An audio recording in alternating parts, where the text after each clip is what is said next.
എൻ്റെ പേര് സ്വാമിനാഥൻ. ഇവിടെ വന്ന് ഉടമ്പടി പുതുക്കിച്ചിരി വീട്ടിൽ പോയതിന് ശേഷം എനിക്ക് ഈ ഭാഗം പൂര പല്ലുവേദനയാണ്. ഇങ്ങനെ നീര് കയറിയിരിക്കുകയാണ്.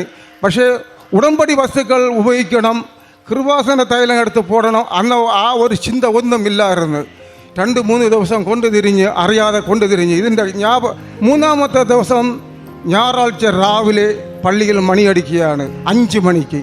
അപ്പോൾ ഞാൻ എൻ്റെ ജീവിത പങ്കാളിയുടെ അടുത്ത് പറയുന്നു, നീ പള്ളിയിൽ പോ, ഞാൻ വരുന്നില്ല, എനിക്ക് വന്നാലും ഇരിക്കാൻ പറ്റുകയില്ല, പള്ളി മുടങ്ങരുത് എന്ന് പറഞ്ഞുകൊണ്ട് കൃപാസന തൈലം എടുത്ത് ഇവിടെ പുരട്ടി ആ കാശി രൂപത്തിന് ഇടത് കയ്യിൽ ഉള്ളം കയ്യിൽ വെച്ച് ഇങ്ങനെ പിടിച്ചും കൊണ്ട് അങ്ങനെ ഇടത് വാക്കിൽ ചരിഞ്ഞ് കിടന്ന് ഉറങ്ങി. ഏകദേശം 1 മണി നേരം കഴിഞ്ഞപ്പോൾ സകലം കണ്ണു തുറന്ന് നോക്കിയപ്പോൾ എൻ്റെ കട്ടിലിൻ്റെയും എൻ്റെ ജീവിത പങ്കാളിയുടെ കട്ടിലിൻ്റെ ഇടയിലേറിട്ട് ഒരു ആൾ ഇരിക്കുന്നതിനെ ഞാൻ കാണുന്നു. പക്ഷേ ഞാൻ വിചാരിച്ചത് എൻ്റെ ജീവിത പങ്കാളിയാണെന്ന് വിചാരിച്ചിട്ട് ഞാൻ ചോദിച്ചു, പള്ളി ഇന്ന് മുടങ്ങിയല്ലോ, നിന്റെ നിമിത്തം ഇന്ന് പള്ളി പോകാൻ നടന്നില്ലല്ലോ, എന്നെ കൊണ്ട് മുടിയുമെങ്കിൽ ഞാൻ വരുമായിരുന്നല്ലോ എന്ന് പറഞ്ഞു.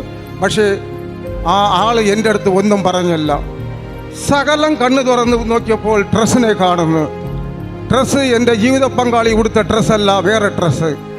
അപ്പോൾ എനിക്ക് ഒരു തോന്നൽ തോന്നി, ഇവൾ പള്ളിയിൽ പോകാൻ കൊടുത്ത ഡ്രസ്സിനെ മാറിയിട്ട് കൊണ്ട് വേറെ ഡ്രസ്സ് കൊടുത്തുകൊണ്ട് ഇരിക്കുകയാണെന്ന് വിചാരിച്ചിട്ട് പറഞ്ഞു, നീ പള്ളിയിൽ കൊടുത്ത ഡ്രസ്സിനെ മാറിയിട്ടിട്ട് ഇവിടെ ഇരിക്കുന്നല്ലോ, എനിക്ക് എന്തൊരു പല്ലുവേദന തന്നല്ലോ, അത് സാരമില്ല, ആശുപത്രിയിൽ പോകുമ്പോൾ തീരും, നീ പള്ളിയിൽ പോകാതെ എന്ത് ഇവിടെ ഇരിക്കുന്നു എന്ന് വീണ്ടും ചോദിക്കുന്നു. പക്ഷേ അതിനും പതിലല്ല. അപ്പോൾ ഞാൻ പറയുന്നത്, നിൻ്റെ അടുത്ത് എന്തൊരു പറഞ്ഞാലും നീ കേൾക്കില്ല, എനിക്ക് എന്തൊരു തോന്നുന്നു അതുപോലെ ചെയ്യുമെന്ന് പറഞ്ഞിട്ട് അല്പം കൂടെ കണ്ണ് തുറന്ന് മുഖത്തിൽ നോക്കിയപ്പോഴാണ് ഞാൻ കാണുന്നത് എൻ്റെ ഭാര്യയല്ല, ഈ അമ്മയാണ് അവിടെ ഇരിക്കുന്നത്. ഈ അമ്മ അവിടെ ഇരുന്നു കൊണ്ട് അങ്ങനെ നോക്കിക്കൊണ്ടിരിക്കുകയാണ്. അപ്പോൾ ഞാൻ പറഞ്ഞു, അമ്മേ, ഞാൻ ദിനം 1000 തെറ്റുകൾ ചെയ്യുന്ന ഒരു പാപിയാണല്ലോ അമ്മേ, ഞാൻ ഇന്ന് ഒരു ദിവസം പള്ളിയിൽ പോവാതെയും കൊണ്ട് നീ ഇന്ന് ഇവിടെ എന്നെ കാണാൻ വന്നല്ലോ അമ്മേ, ഈ പാപിയുടെ വീട്ടിൽ.